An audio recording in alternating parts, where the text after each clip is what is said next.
Okay, chapter 23 is about working with family. So, family is extremely important for most people, but sometimes people want to be a no information patient. So, we had talked about that in an earlier chapter. If they're a no information patient, you need to respect their privacy, follow by HIPAA laws, and you're not allowed to share information with anyone.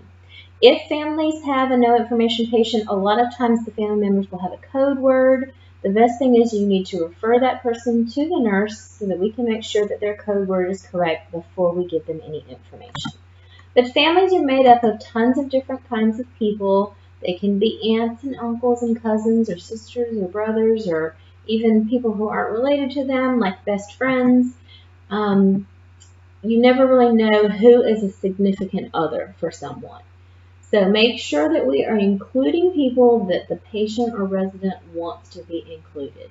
And you ask the resident if they are allowed to have information. Significant others can be the opposite sex, can be the same sex. We're not going to be judgmental. And they can also have significant people in their lives that were ex-coworkers or that people like neighbors, things people want to know about other people. Even residents within the same facility become friends with each other, close enough to want to know information, but we have to regulate what we share with them. You can be as familiar to a resident as a family member. The more you care for them, sometimes they treat you like they're your family. Family brings comfort to residents. They help residents in an unfamiliar environment. They also offer us knowledge about the resident. They can give us information about the resident's likes or dislikes or things that the resident used to do or their routine. You are allowed to follow family suggestions as long as the resident agrees to it and it is safe. So if you have a question or a doubt, just ask the nurse. But if the family member asks you to do something a certain way, as long as it's safe and generally acceptable for the resident, you can go on ahead and do it that way. Residents are allowed to have their family members help care for them. So we incorporate care or families in the care plan. We incorporate families in care plan meetings. We ask for the family's opinion as long as the resident is okay with it. Sometimes families can provide financial support. Sometimes families have the records and funds for the family members. They also bring in clothes for different seasons. They pay for the salon for them. So there's plenty of reasons why we need to incorporate family in their care.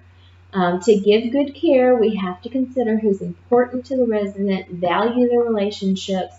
Some people have strong relationships with their family members, some people don't. But whatever it is, we don't take sides. So you listen to the resident, but you can't argue with the resident. You don't need to get into their personal family arguments. You definitely don't need to take sides with one family member over another.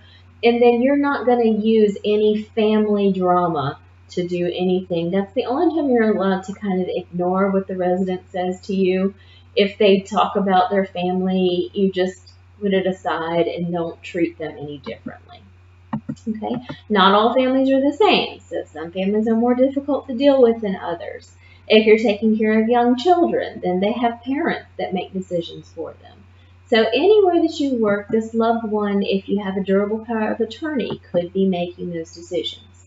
But family members also have transition of care and problems of adapting when their loved one goes into a facility.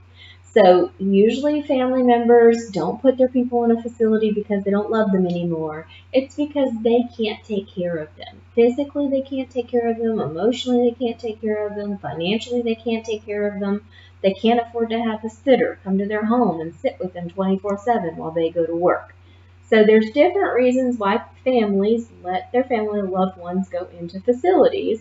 And it's sometimes the loved one's decision. The loved one wants to go into the facility so they're not a burden on their family member. Health, size, finances, stress, all of this causes an adjustment process for the families as well as the resident. So guilt. A lot of times people promise their loved one that they're not going to put them in a home, but then they wind up in a home. They may try to make up for this by visiting more often or coming all the time or being heavily involved in their care. Sometimes we have wives that stay with the husband the whole entire day and vice versa.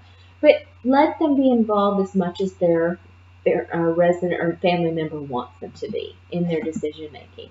Sometimes they're angry. Just know that they're not angry at you. They're just angry over losing control of their loved one's care. They think maybe they were doing a better job at home and now they're upset because their loved one had to come into a facility. But don't take it personally.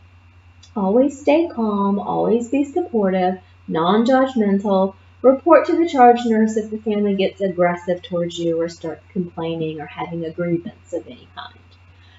Families have uncertainty. They don't know if they made the right decision. Did they put them in the right home? Are they in the best place? They start shopping around for different places to go. They start asking you questions. Just be supportive of where you're working and make it a comfortable environment for everyone. The facility is unfamiliar with them. They worry that their loved one isn't safe. They worry they haven't done the right job. They check on them more often. Just keep reassuring them that they've made the right decisions. Sometimes they're sad. They have a hard time coping with being separated from a loved one. Grieve with the person, increase their, grievance over this person's increased disability. Listen to them, help them talk about their feelings, be a good listener, but you don't have to be a psychologist. Okay? Let the charge nurse know if they need any extra help. Sometimes they have loss of control. They feel loss of responsibility. They can gain control by being more involved in the caremaking and the decision making. Some residents are relieved, and some family members are relieved by the respite care that their loved one gets. We talked about respite care in an earlier chapter. When a family member's been taking care of someone at home and they need to go on a vacation, they can leave them at the facility for respite care, short-term care while they go on vacation, get their stress resolved, and then come back and pick up their family or loved one. So this adjustment process is a normal process. It's all part of life. It can take up to 6 months or more for the resident and the family to become adjusted to this new environment, this new way of living. From the moment you meet them, consider the resident's family as an important part of the caregiving team. Find out what role they want to play. Find out what they want to do. They do want to help with personal and bathing and grooming and dressing and feeding. Sometimes residents' families come at feeding time and meal times and help to feed them. They're cheerleaders at therapy sessions. They join in activities and crafts. They come for family nights. They come for shows. They support their family members. So we want to be supportive to loved ones as well. We want to encourage them to come to resident care conferences. We want to make sure they're bringing clothes for the resident during different season changes. And then sometimes the family's going to give you direction on how they want you to care for their loved one. Always listen, consider what they're saying. If you're not comfortable with their suggestions, discuss it with your charge nurse, and always do what's safe.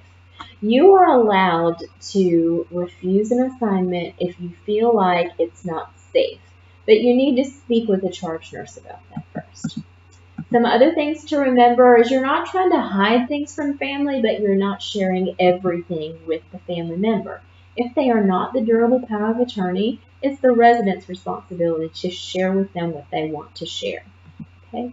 Direct them to the nurse if they ask you specific questions. Don't just tell them, I don't know, that's not my job. Help them find out whose job it is to help them with their question. If they asked you about a medical procedure or about how mom's scan went or what the doctor said, you can politely let them know that you will let the nurse know, or you direct them towards the nurse. You're not going to just tell them hearsay or say, oh, everything was fine. You can't give them medical advice. You can't give them medical diagnoses. You just need to direct them to the nurse. But politely let them know who they need to speak to about something. Don't just tell them that's not my job. Okay? Things to remember is you're not judging family members. Some family members are aggressive. Some family members are mean. You're not taking sides. You're being objective, but you're not agreeing or disagreeing with anyone. Okay? Encourage the residents to family members to visit as much as possible, but don't give them time limits on their visiting. They can come at any hour, any day, anytime they want to come visit and help. If they're bringing bad news to the resident, let them have a private conversation with the resident in a nice private room. If they have a semi-private room, then ask their roommate to step out. so that they can have private conversations with their loved ones.